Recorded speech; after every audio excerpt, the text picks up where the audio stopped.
આજે તો 31st. પછી પેલી તારીખનું તમારે ત્યાં. હા તમારો હું મૂકું છું દીપકભાઈ. બહુ થઈ ગયા આજે.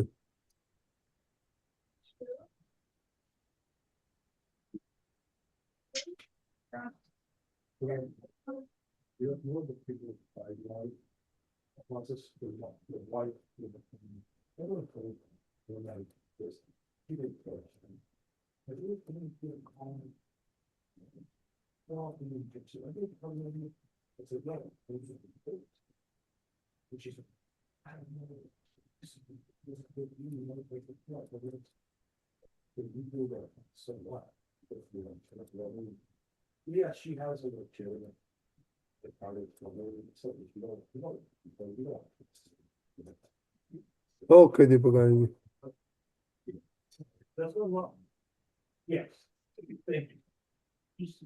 જય સચ્ચિદાનંદ. 1 ઓગસ્ટ, 1 ઓગસ્ટ સમરસી ખોરાક લેવાય. ઉણોદરીનો અર્થ શું? ખોરાકના 4 ભાગ પાડી દેવાના. ખોરાકના 4 ભાગ પાડી દેવાના.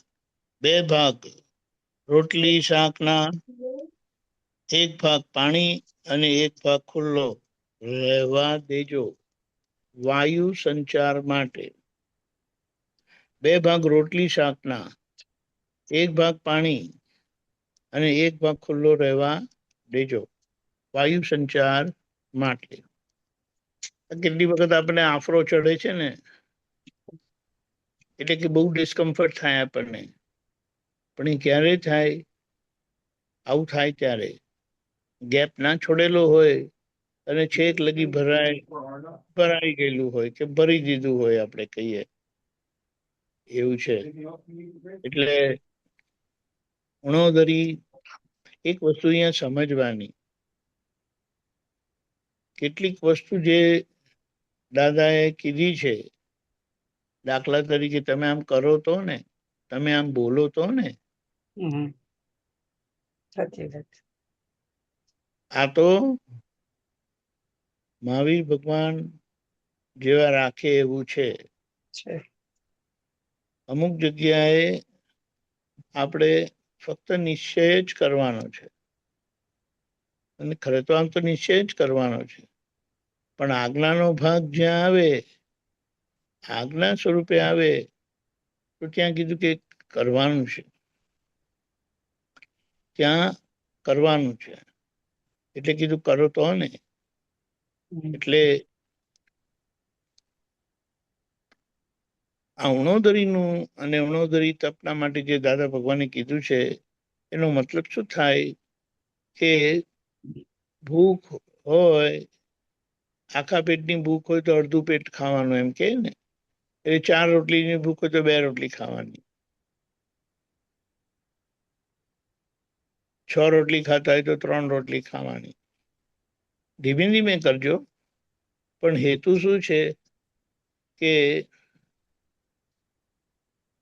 આ વચગાળાની અવસ્થામાં છે ને, એ પુરુષાર્થની ભૂમિકા છે, અને પુરુષાર્થની ભૂમિકામાં આવું બધું પ્રયોગ સ્વરૂપે કરવામાં આવે તો આપણને એ પ્રયોગનું જે પરિણામ આવે ત્યારે આપણને ખબર પડે કે એનો લાભ શું થયો, એનું નુકસાન શું થયું, અને એના પરથી આપણું તારણ નીકળે કે આમ કરવાનું.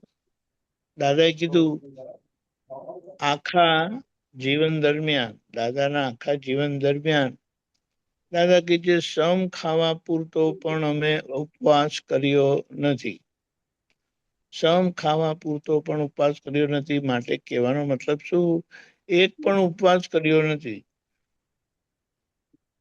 પણ કહ્યું શું? અમે આખું જીવન ઉણોદરી તપ રાખેલું.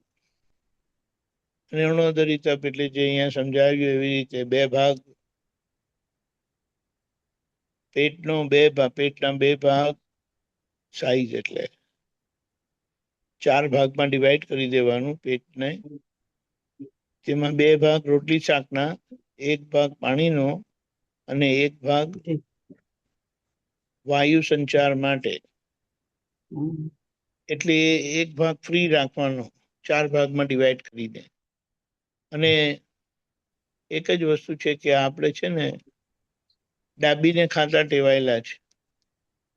ડાબીને ખાતા એટલે કે ત્યાં સુધી પેટ ભરાવવું જોઈએ, કે તો ઊંઘ આવે રાત્રે. અને જો એ પેટ ના ભરાયેલું હોય ને, ઊંઘે આવતી નથી એમ કહે છે. અહીંયા આપણે એ વાત સમજી લેવા માંગીએ છીએ કે ધીમે ધીમે કરીને આનો હેન્ડલ મારવાનું છે. અને હેન્ડલ મારીશું તો એ કંઈક પડાશે અને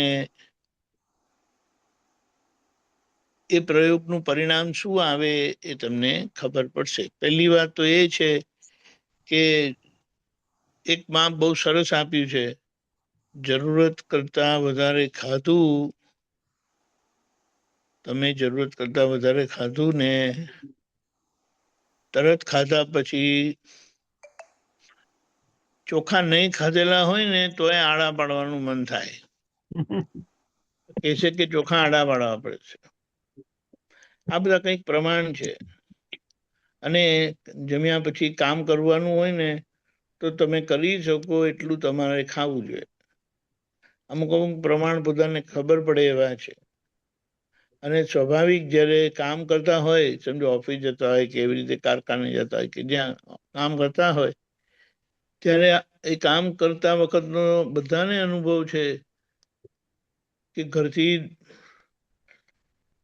3 થી 4 રોટલી મુકાઈ ગઈ, 3 રોટલીના બદલે 4 રોટલી મુકાઈ ગઈ,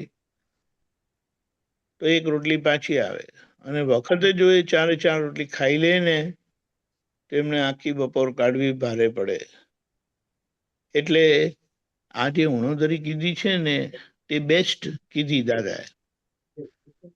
હવે આમાં થતું તું શું કે દાદાએ પ્રયોગ રૂપે અમુક આપતો પુત્રોને રવિવારના દિવસે ખાવા ના પાડી હતી.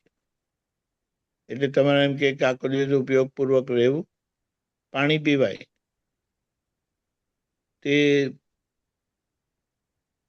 અમે તો રવિવારે ત્યાં ગયેલા હોય ને કશે પણ અમદાવાદ કે બરોડા, તો કોઈ બધા આપણે કે જમવાનો ટાઈમ થાય એટલે ચાલો ચાલો જમી આવે એમ કે. તે કે શું કે ના મારે કરફ્યુ છે. બીજું કરફ્યુ એટલે શું છે? તે કે ના આજે સન્ડે અમે દાદા પાસે આજ્ઞા લઈને જમતા નથી. બીજું આખો દિવસ? કે હા આખો દિવસ. આપણે એવું જોઈએ ને એટલે આપણે આમ મન થાય ને કે હારું હું એ ના કરું, હું એ કઈ કઈ લાભ લઉં ને એમ કરીને. એટલે એક વખત આવી રીતે આવું બધું સાંભળ્યું હતું ને આમ બધા બીજા 5-6 જણા બધા કરે કે હું એકલો ભૂત જેવો જમવા જાઉં તો મને ખરાબ લાગતું હતું. એટલે અમારા જેવા 1-2 જણા હોય તો. એટલે મેં પછી દાદાને પૂછ્યું, દાદા હું રવિવારે ઉપવાસ કરું? દાદા મારી સામે જોયું, થોડી વાર રહીને પછી કે તારું કોમ નહીં એમ કે. અને કીધું શું? તું ઢીલો પડી જઈશ. તારું કામ નહીં, તું ઢીલો પડી જઈશ. તારે આપણે ઉણોદરી રાખવાનું. બોલો, તારા માટે ઉણોદરી ઉત્તમ છે. હવે આ બધી વસ્તુ દેખાદેખીથી જો કરવા માંગે, કરવા માંડીએ આપણે તો કેટલું નુકસાન થઈ જાય. એટલે એમ કીધું છે આખો મોક્ષ માર્ગ આજ્ઞાનો છે. આજ્ઞા ચુકાય નહીં એનું ધ્યાન રાખવાનું છે. અને આજ્ઞા પ્રમાણે રહ્યા તો તમારી પૂરી સુરક્ષા, સેફ સાઈડ થઈ જાય એવું છે. અહીંયા આપણે વાત સમજીને આગળ વધીએ. એના રીતે જાગૃતિ રહે, જાગૃતિ સરસ રહે. મહાવીર ભગવાનને ઉપવાસ કરેલા હતા. 12.5 વર્ષમાં 349 દિવસ જ ભોજન લીધેલું. જય સચ્ચિદાનંદ. ભગવાનજી કોઈ હા, આવ્યું નથી, તમે શરૂ કરો, હું હાર્દિકભાઈને ફોન કરું.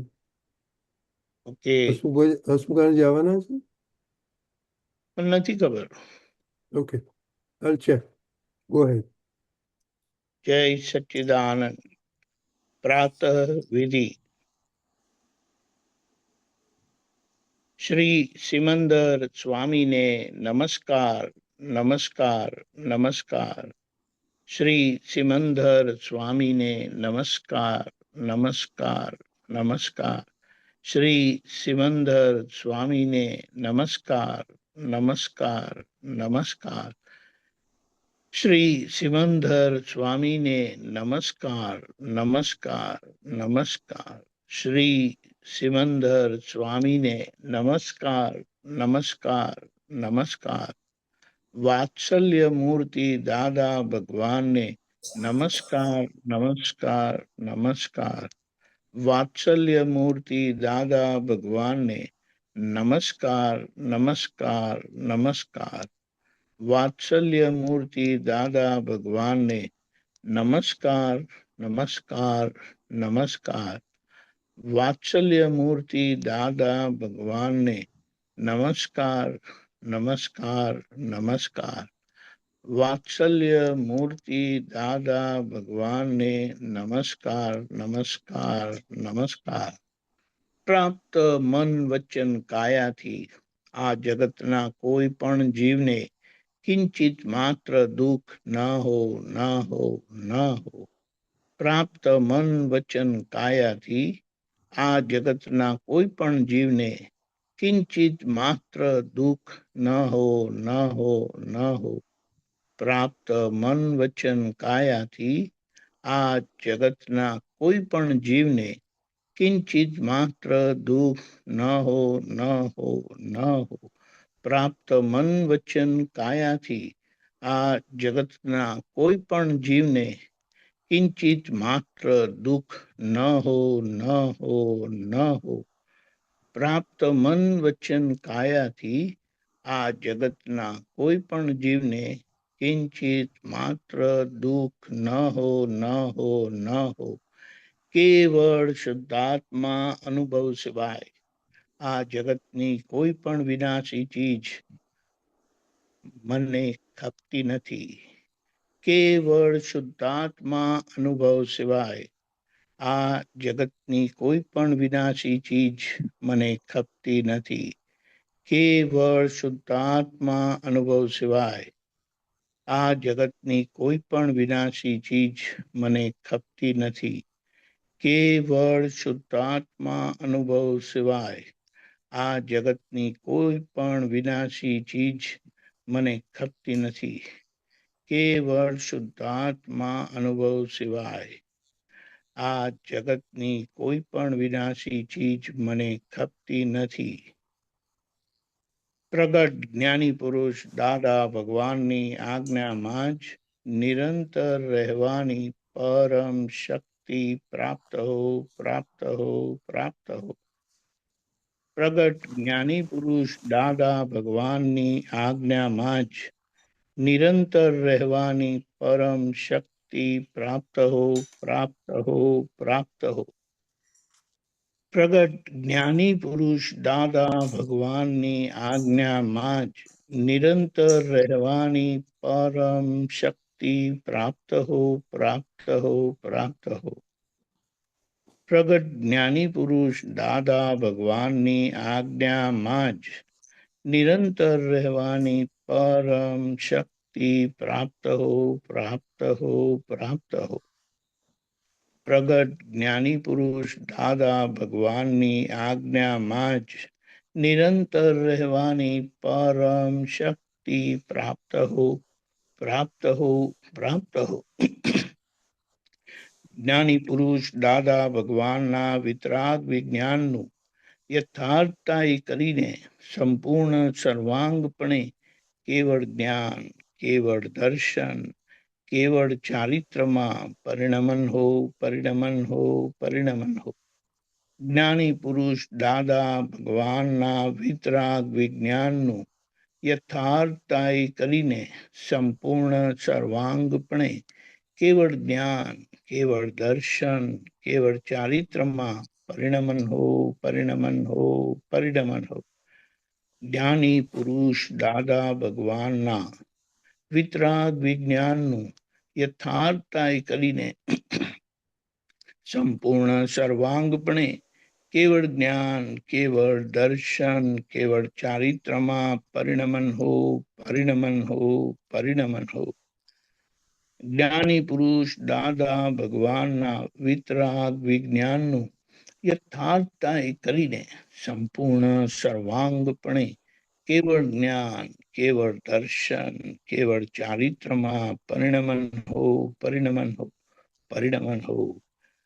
જ્ઞાની પુરુષ દાદા ભગવાનના વિતરાગ વિજ્ઞાનનું યથાર્થતાય કરીને સંપૂર્ણ સર્વાંગપણે કેવળ જ્ઞાન, કેવળ દર્શન, કેવળ ચારિત્રમાં પરિણમન હો, પરિણમન હો, પરિણમન હો. જય સચ્ચિદાનંદ. જય સચ્ચિદાનંદ. સર્વસ્વ જય. અમારું અર્પણ છે. સર્વસ્વ અમારું અર્પણ છે ભગવાન તમારા શરણોમાં સુચરણોમાં આધ્યાત્મિક આનંદ પરમાનંદ આ પરમહંસના સત્સંગમાં સુચરણોમાં મન વચન કાયા છાયા માયાના ભાવનો દ્રવ્ય કરમ સ્વીકારો ભ્રાંતિ બાળકની અનન્ય શરણ દો ભવરણમાં સર્વસ્વ અમારું અર્પણ છે ભગવાન તમારા શરણોમાં સુચરણોમાં જ્ઞાનામૃતના મોતી ચૂંગે હંસામાન સરોવરમાં સત્યમ શિવમ ને સુંદરમની આદિવ્ય ચક્ષુની જ્યોતિમાં સર્વસ્વ અમારું અર્પણ છે ભગવાન તમારા શરણોમાં સુચરણોમાં સૂરજનું કેવું તર્પણ છે ચંદાના શીતલ કિરણોમાં સમભાવે નિકાલ કરો ઘટમાળ ઉઠે જે અંતરમાં સર્વસ્વ અમારું અર્પણ છે ભગવાન તમારા શરણોમાં સુચરણોમાં ઓરાત દિવસ સંધ્યા ઉષા કેવા અદ્ભુત છે નિયમમાં ભરતી ઓટ મન સાગરની નિશ્ચિતને વ્યવસ્થિતમાં સર્વ